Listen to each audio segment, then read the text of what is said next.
I'm your host, Connie Whitman. So I hope as you listen weekly to the show that, number one, you feel my passion about helping you change your perspective. Number one on the word sales, because it's a great job to have.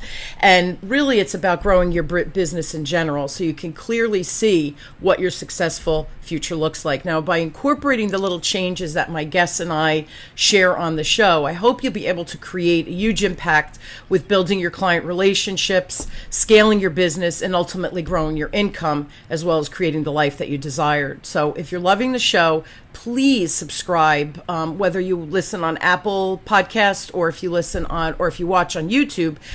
Go rate, review, subscribe, download, and share with your peeps. Share the love I'm giving you. So you matter to me. Your comments matter to me. So as you post comments and different things, I do read them and I will respond personally. So share some love. Today, my motivational quote is by Robert Kiyosaki. I hope I said that right. And he says, "It's not how much money you make, but how much money you keep, and how hard it works for you, and how many generations you keep it for." So do you know what to look for within your business financials? And do you need to pay close attention to your financials monthly, quarterly, or do you just maybe touch base with your CPA annually? And for some of us business owners, are we feeling a little overwhelmed as I start to ask these questions about finance and financial statements? Don't fear. Of course, I have an amazing guest who's going to answer all these questions and more. So my guest is Jeff Prager. Now, Jeff is a retired, but he's never going to retire. He's a retired CPA, CEO, CFO, author, speaker, and founder of several successful multi-million-dollar companies. His passion is to teach and help business owners make more money in less time with less stress. So that sounds good to me. Jeff also served as an instructor of managerial economics, applying economic theory to business decisions at the University of Colorado in Denver. So please help me welcome my wonderful friend who will never retire, Jeff, to the show. So Jeff, thanks for being on. How do you deal with that comment? So you're just stuck working until, you go, right? That's it for you. Here, Jeff, you and I have known each other. We met through networking and stuff. And, Jeff is just, he's got too much energy and too much knowledge to go and park it somewhere. So you'll see what I mean through our discussion today. So talk to us, Jeff, about what are typical symptoms that people are experiencing when they have a cash flow problem, and how do I know I'm having a cash flow problem, right? Maybe that's the better question. Well, it deals with your mindset. And by the way, you said something that I'd like to elaborate on, is that if I ran my business based on my financial statements, I would have gone bankrupt. Yeah. So we'll deal with that in a few minutes, yeah. Okay? Yeah, I love it. The first thing is you're stressed out every month. You're looking at the month, you're going, oh my God, it's almost the first of the month. My rent is due. My utilities are due. I got a payroll coming up at the end of the month. Oh my gosh, how am I going to get it? So number one, it's stressed. You're stressed. Number two, you're frustrated that you want to look at your financial statements. You want to know where you are, but they might as well be written in Greek because they're not meant for the average person to understand. And so that's the second source of frustration, is you really don't know where you are. And on top of that, financial statements are misleading. And I'll get into that later if you'd like to. Sure. You're angry. You started your business for time and freedom, and then you find out not only don't you have time or freedom, but you don't have money either. And it's a real round robin or catch-22 that you're in, where you're going, oh, to grow I need money, but to get money I need to grow. So you end up working harder and harder. You're running faster and faster on the treadmill, and you never get off. The last one is, you got to pay your bills. You can't pay your bills. You're always stressed out. You're becoming short with people. There's a lot of ramifications. Your body is usually telling you you're running out of cash before you actually become cognizant of it. You just have this feeling, and that's kind of it. The emotions are awful being a Yeah. business owner, Yeah. as you well know. It's a roller coaster, and every one of our emotions are magnified because of the business. It's So pressure. it's pressure, and it's pressure most of us didn't bargain for. We were good at something, but running a business is a different skill set than whatever it is. Like, yeah, I was a CPA, but I found out those skill sets were actually hurting me when I actually started my bigger businesses.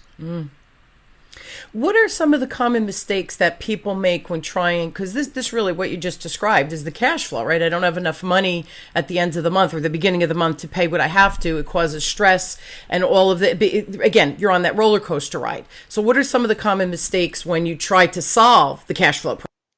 Well, number one is not having a guide. Now, think about this for a second. I found that most CFOs, chief financial officers, by the way, let me define that because a lot of people don't understand that Okay. concept. We're the only people in the accounting profession who are taking you forward. So think about it. You're driving a car. In the back seat is your bookkeeper telling you where you've been. In the passenger seat is your CPA, controller, whatever, and they're telling you where you are and how to save a couple of bucks in taxes. The CFO is the guy driving the car, looking down through the windshield, saying, here's where we're going, here's how we're going to get there. And let's make sure we get to our destination. So, number one is get a guide. But I find that most CFOs are accidental CFOs. They're actually playing with your numbers and with your money, and they've never done it themselves. All right. So that's the first thing is have a guide. Second, and here's where I really get upset with accounting. A lot of people focus on top line growth, sales, but there are costs of providing your goods and services, and there's overhead, payroll, and marketing. When you put those in, you get net profit, but that's not cash. Profit is an accounting construct. So from that profit, you've still got to buy assets like new equipment, new machinery.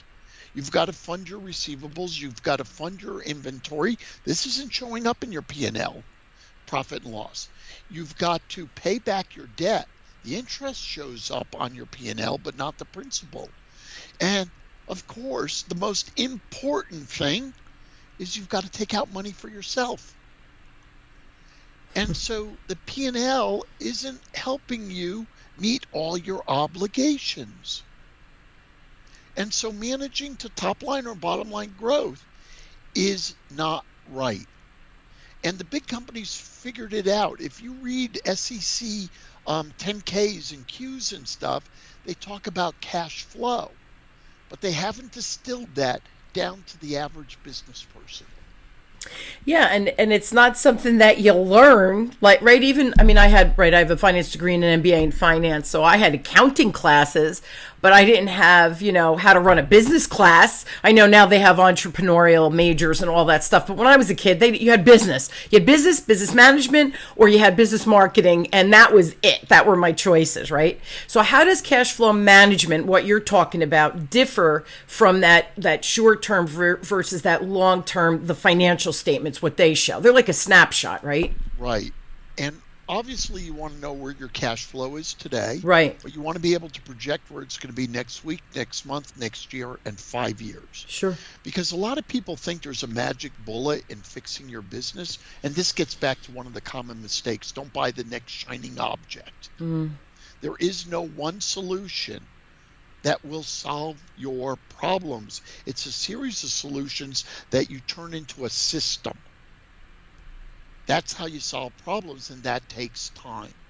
So what we show actually when we're working with our clients, how little changes over a 5-year time compound into great big results. And if you look at where you are today, and you also have your eye on where you want to end up, what you're doing is filling up that gap. with little steps to close the gap between where you are and where you want to be. And that's the way you run a business and solve the cash flow, is not making decisions based on your top line sales, not on your profit, even not on your cash, but where your cash is going to be. Now, let me go one step further if I could, Connie. Sure. A lot of people think we accountants are math geniuses. We're only experts at third grade math: addition, subtraction, division, and multiplication. And if you took away our calculators, I'm not convinced we could do it. So honestly, this is all smoke and mirrors, and accountants use a language that nobody understands other than accountants, bankers, and financial analysts. And that becomes a major problem. Yeah. What's Oh, go ahead. I didn't mean to cut you off. Go ahead. I was going to say, what's the number one benefit? You said that you help your clients. So what's the number one benefit that you give your clients with, your name, the name of your company is the CFO Project, right? So you're like, and I'm going to use my words, not Jeff's, CFO for hire. That's kind of what you are, though, right? So not really. We differentiate ourselves from the fractional CFOs. Mm-hmm. We meet with our owners once a month. Mm-hmm. And we usually try to establish very long-term relationships because we want to be with them every step of the way. Most CFOs that you hire come in, solve a particular problem, get out. That's not the way we work. What makes us really different is we look at your whole business funnel. Now, you've heard marketing funnels, sales funnels, of course, all these damn funnels. But the funnels only work if you've got that problem at that time. All right? So we look at the whole thing from lead generation, conversion rate, customer retention, number of transactions per customer, pricing, your variable cost structure, your fixed cost structure, and your debt structure or capital structure that formulates how your bottom line, and when we say bottom line, we mean cash, how it's going to look. Your objective is very simple, all right? Have more cash tomorrow than you do today. Mm-hmm. And the way we think as business owners is very different than accounting. We think, and I know this because this is what I had to learn when I ran my own companies, is we think in terms of cash in and cash out. Mm-hmm. Pretty simple. Mm-hmm. And your objective is more cash tomorrow than today. Mm-hmm. Or stated a different way, you want to bring in more cash than you're spending. That leaves you money to spend any way you damn well please. Right. Take it out, invest in the business. Are financial statements written like that? Absolutely not. And that's our whole contention. And so a lot of our owners never even see their financials. We put it into a dashboard so they could see what to do next. And I think that's the important piece. And you said it, Jeff, before. You take little steps, but the little steps add up to the big. And we've heard this before in every area of our life. If you're trying to lose weight, little changes add up to the big. Because when you make the little changes and you pay attention to the little changes, you're doing those little things correctly, and then the next thing correctly, and the next thing correctly. So you're building that momentum and you're expanding good behaviors. And that's really what you're saying by paying attention to the cash flow, so you have more money today than tomorrow. And when you say that, I'm assuming we're looking at growing sales, right? That's one way to have a better cash flow. But also we have to watch our expenses, right? But expenses can't be the only answer, right? Like no. I know companies that I work for, they'll merge with another company and they'll get rid of their human capital. And they say, oh, look how much we saved. Well, there's a point of diminishing return on that. You can't keep doing that and think that you're going to grow your business that way, right? You just touched on one of my pet peeves. Most CPAs, accountants, they say cut cost. Right. There's a point where you can't cut the cost without going out of business. That's right. So you got to raise revenue. All right. But here's another funny statistic. Once you're in business, the biggest cause of bankruptcy is growing too fast and running out of cash. Yeah. Because people forget that you got to fund the receivables and the inventory and the payables. And so what happens is they get in that catch-22, they start growing, they run out of cash, come back down to where they started, or even worse. Yeah, yeah. And they don't know that there's a formula, and it's a very simple formula, that if you're growing, figure out how much you got to carry in extra receivables, inventory, and stuff like that, what additional equipment and overhead you're going to obtain. Make sure you have the cash, then go on the growth spurt. Put, Everybody does it backwards. yeah, the cart before the horse. You're saying actually put the horse before the cart here, Yeah, right? yeah. Yeah. I mean, sales, honestly, what you do and what you teach and the things you do are incredible. And let's face it, you've got to have sales, but it's got to be controlled. You want to Yeah. monitor your cost, not in absolute dollars as much as a percentage of sales. That's right. And like, you don't really cut costs. If I could go on that little Yeah, tangent, of course. is like, in order to increase your gross margin, your revenue minus the cost of providing your product or service, there's only three things. Lower the amount of inputs, in other words, labor hours, materials. Instead of using 3 2x4s, you use 2. All right? But don't misunderstand me. Do not sacrifice quality. Absolutely. Okay? Bad no-no. Or use new technology so that you get it done faster and more efficiently, or cut your cost by changing vendors or something. Again, not quality. That's a key in what I'm saying. And then when you get to overhead, all you're doing is really asking, am I using it efficiently? Am I getting a return on investment? But if you want to cut overhead, the biggest solution is to find out what's causing those costs. And you usually find out it has to do with your delivery mechanism, customer complaints, stuff coming back, okay, poor quality.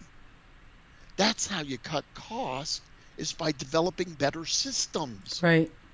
But like, when you look at a corporation that drops 5,000 people in one day, you go, what the hell is going on?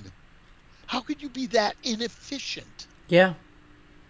Think about that. That's true. And some of these big corporations, they're laying off big number of people, which is so funny, Jeff, because after you do that, who's still running the business when you get rid of that number of employees?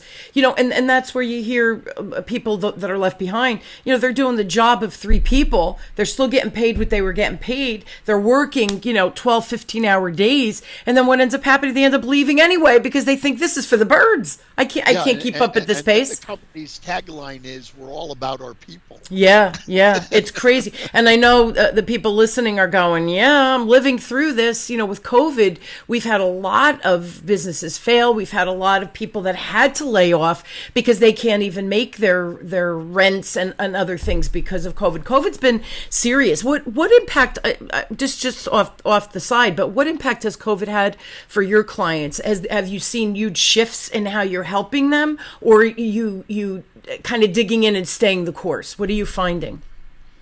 Well, first of all, the only constant in business, this is another lesson I learned when I was running my businesses. Yeah. And they were fairly big businesses. Just so you know, Connie, my home building business was rated the 73rd largest privately owned company here in Colorado.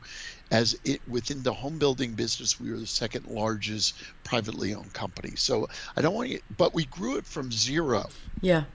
All right, and that's really important, because I grew up pretty damn poor, and it really came down to the people. You never build anything by yourself. Absolutely. You build it with other people. Absolutely. And now I lost my train of thought. Sorry. What was the question? I said, have your clients been affected with COVID, and have you had to major shift or little tweaks? So the thing I learned is the only constant in business is change, and how you react to it. So you'll do one of 3 things. You'll say, I'm going to bury my head in the sand, or I'm going to wait it out till it gets back to normal, or you're going to say, okay, this is the cards that have been dealt to me. How am I going to get on board? Absolutely. So we're changing pricing structure. I mean, again, we look at the whole business funnel. What we're offering our clients, how we bundle it, what we bundle, how we build our product or service, how we offer it, what options do we strip out, what do we keep in, what do we add. So we go through the product, we go through what's the reason for our being. We go that basic. What's our purpose? Sure. All right. We go into how do we advertise? How do we get the word out there? And then how's that affect our sales technique? Are we selling price and value, or are we selling lifestyle right now? How does our script change? Yeah. And so, yeah, we're accountants, but we look at the whole model, and yeah, we can't solve anything. That's why I love having partners like you, Connie. We recognize the problem and say, oh, here's a resource. Get Connie. Boom. Done. Yeah. So that's how we work. But yeah, every one of my clients has had to reboot, retool, the whole works. But we've been very proactive in the process, and that saved us a lot of money. And I think that's important, and proactive is so critical. And that's one of the things I teach with your client. You can't react all the time. Because like I know sales, right? So I know that if you do this, you're going to get this result. If you don't do this, you're not going to get that result. You have to be proactive with your clients to say, this is what's happening. I think these are the steps we need to take. And that's exactly what you just said. And the other key thing you said that, I believe in, right? Because I'm all about the change. I am the change agent. And when I talk to people now since COVID, Jeff, and they say, oh, I can't wait for things to go back to normal. Like, I'm almost like, what did you just say? I go back to normal. That ship has sailed. Right. It's gone. The way we remember it. You have to start making and pivoting. And I know everybody's using the word shift and pivoting. It's being overused right now.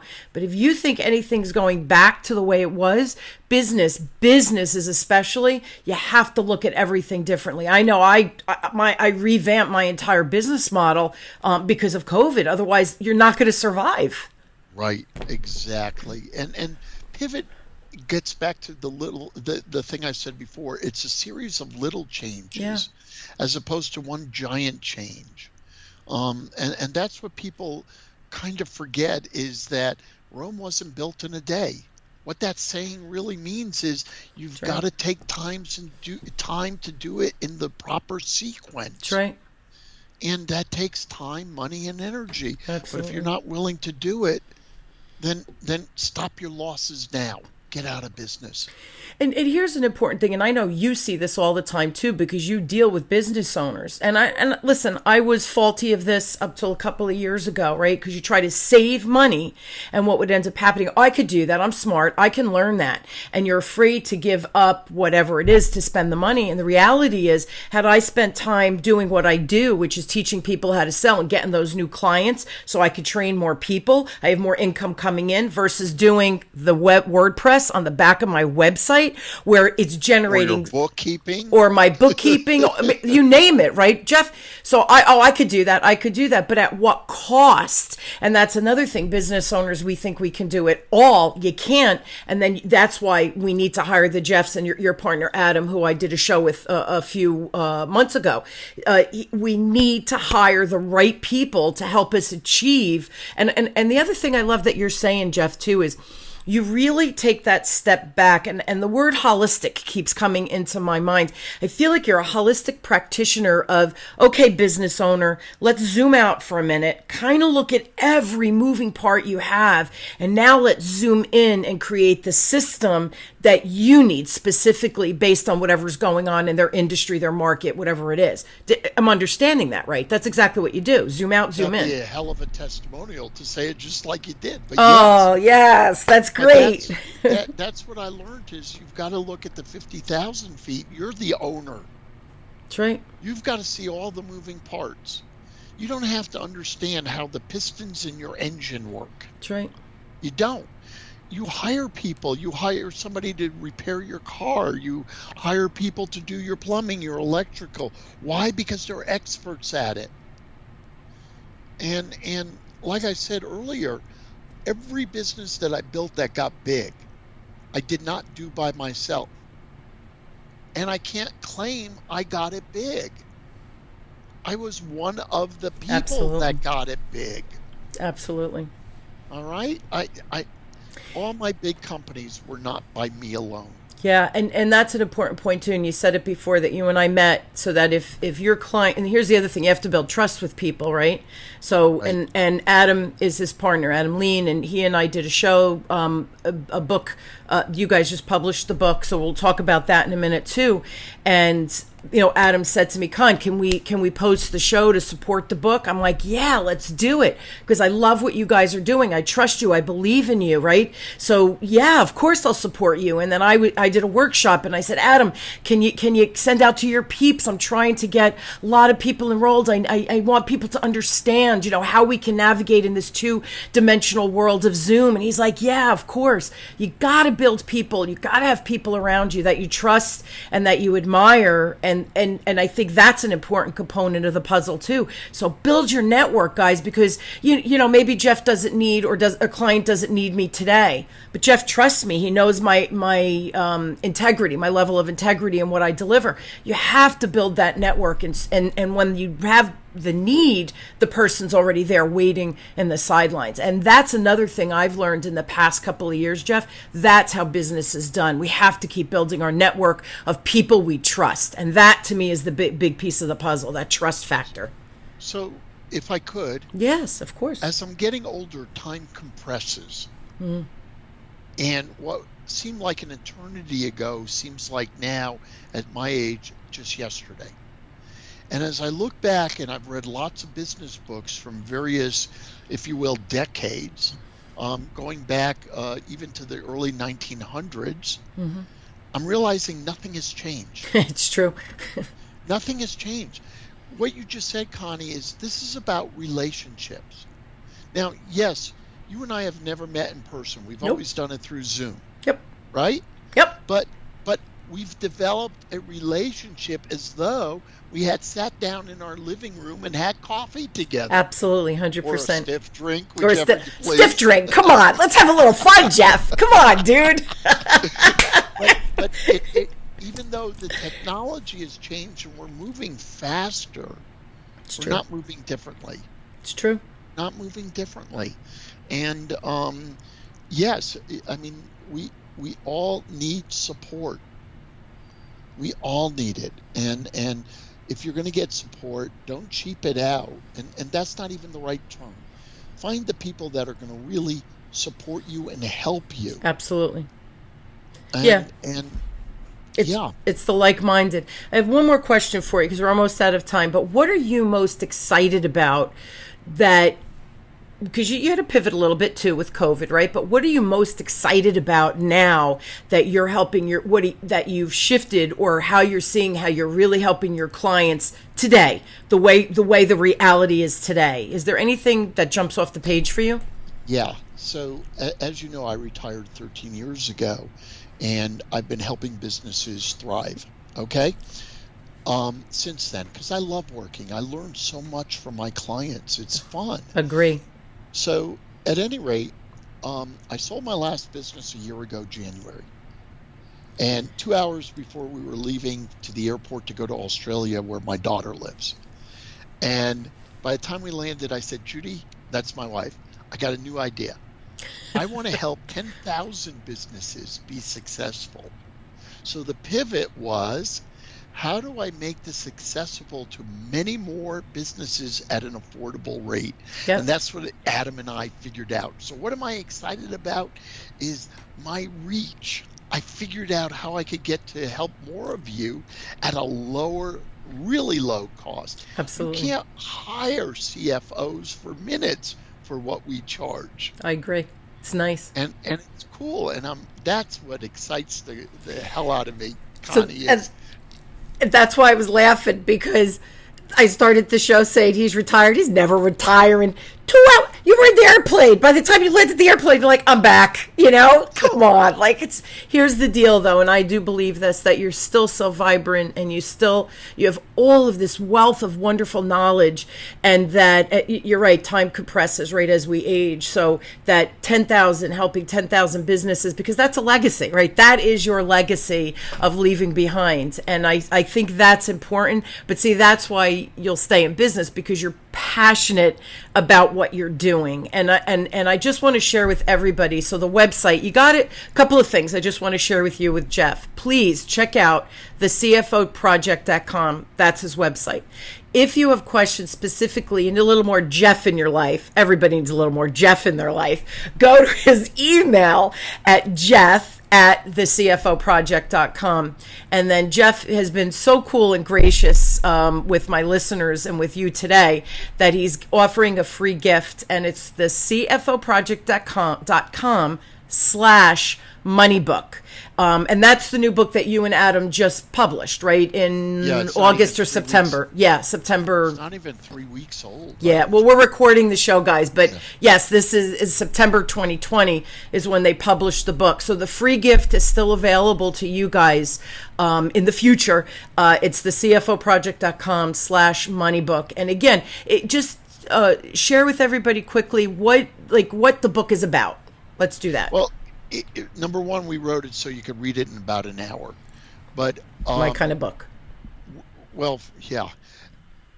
We talk about the five steps to increase your cash flow. And we actually give you probably about 40 or 50 ideas on how to do it. And whether you hire us or not, like I said, our goal is just to help you. Yeah. So, and that's the springboard of understanding what we're doing, and especially the revenue growth side, what your key metrics are. They're not just financial. I'm using technical terms, but we wrote it so that almost any business owner can understand it. We really try to keep away from technical words so that we don't lose you. I love it. And I think it's a good read. It's a good introduction, and believe it or not, as obvious as some of these things are, the bigger question is, are you doing them? Yeah. Knowing what to do and executing and doing are two very different things. Right. We all know how to eat healthy, and yet we don't. So, right? Give me my Snickers. I know you. I hear you. Right? Grands for me, 100 grands for me. How funny are Kit Kats? You're so funny, guys. Please check out Jeff. And if you have questions, reach out to him directly. Jeff@thecfoproject.com. Download the book, the CFOproject.com. I can't speak today. /moneybook. And if you need a little more Connie in your life, again, I think you all do because I'm so great. I tease. Check out my website. I believe what you said. I love you. Jeff, I love you. We always have fun when Jeff and I get together. Go to my website, whitmanassociates.com. I have so much on there, guys. My books are on there, free resources. The show is on there, podcasts I've been on. You name it, it's on my website. I love giving free things away as well because I want to support you in your growth of your business and the growth of you, the person, and of course, the growth of your sales and building those wonderful client relationships. Jeff, thank you again for being on and laughing with me. We always have such a nice time, and sharing your wealth of knowledge and wisdom with everyone, I just think is lovely and wonderful. And we really do need a little more Jeffs in the world. So thank you so much for being on and taking the time. I love my time with you. Connie. Yeah, it's always a pleasure. I love how genuine you are. And that's why I love telling people about you. I love you too. Thank you so much. So check out Jeff, check out me. We're the dynamic duo today. And I really do hope that Jeff's tips and ideas, and again, that free gift that he's offering, helps you guys figure out what that next step is. 2021 is going to look very different than 2020. COVID is here to stay. So start to really look at your numbers from the perspective that Jeff shared with you today, and not just your financials. That we're going really about that cash flow so that you could work less, make more, and stress less. And for me, that's a win-win-win all the way around. So Jeff, again, a pleasure. Thank you. My pleasure. And thank you all for for joining me weekly as we question, build, and discover together that all of these little changes that my guests and I share are tips, strategies, and tools that we offer. Hopefully they help you navigate your business, your growth, your career, whatever it is that you're trying to, perfect's the wrong word, but trying to improve in your life and grow. And Jeff said it before, there's one thing we can be sure of in business, and that's change. So what do you need to change to become your greatest self? You've been listening to the Heartfelt Sales Leader, that's me, podcast. I'm your host, Connie Whitman on webtalkradio.net. Thank you all. I wish you all a wonderful week, and really, really open your minds to what's possible and listen to the show. Take notes, download the book that Jeff is offering, and start to do something different. Maybe you can make more money in 2021. Thanks, everybody. Thanks, Jeff. Thank you. Bye. A pleasure. Bye.